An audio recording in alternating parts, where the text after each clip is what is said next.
Dun sa series nyo, sa first, yung role mo si Calix, and Yes po. naghintay siya ng 10 years para kay Luna. Handa ka bang gawin yun in real life?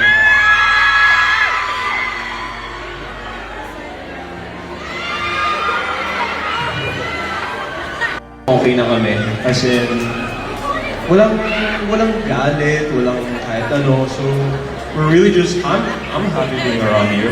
I mean, the others seen it. And it's fun to work with you. So, work na lang muna tayo. Okay lang ba?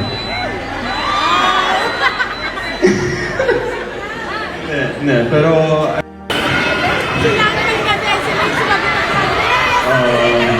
Listen.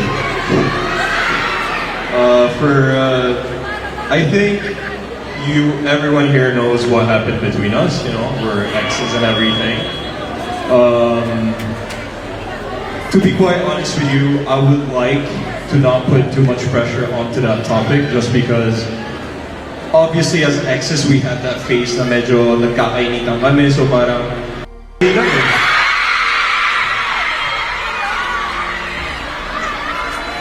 Heaven, no comment.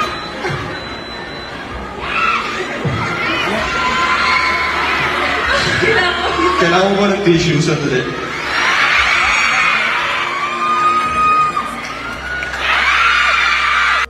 Pwede lang ba yun?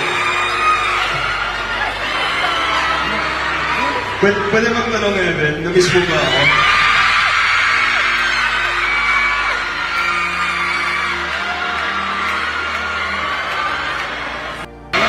Okay, sige. Ano na lang, Oo naman, syempre pag-miss. Hello, ilang years na naman kami magkasama. And yes, miss ko naman.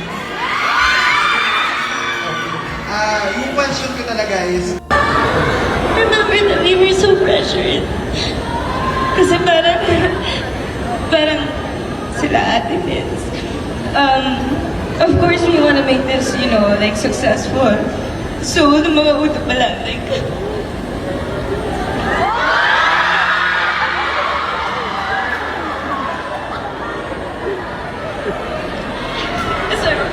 kasi parang nagsimula kami as in, magsisimula pa rin yung Viva 1. And then, mag-mall show kami.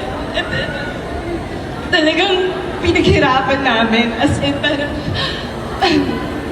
you know, like, may mga times na nag-mall show kami na, oh no, wala masyado tao. Like, ganyan yung simula namin. Parang, hindi guys, kaya natin to. Like, kakanta tayo. As in, hanggang sa padami ng padami.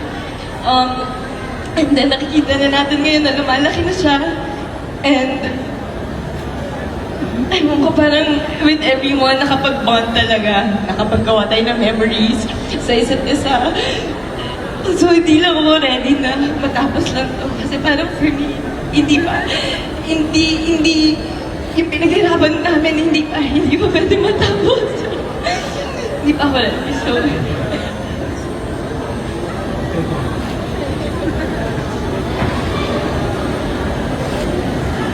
Alright.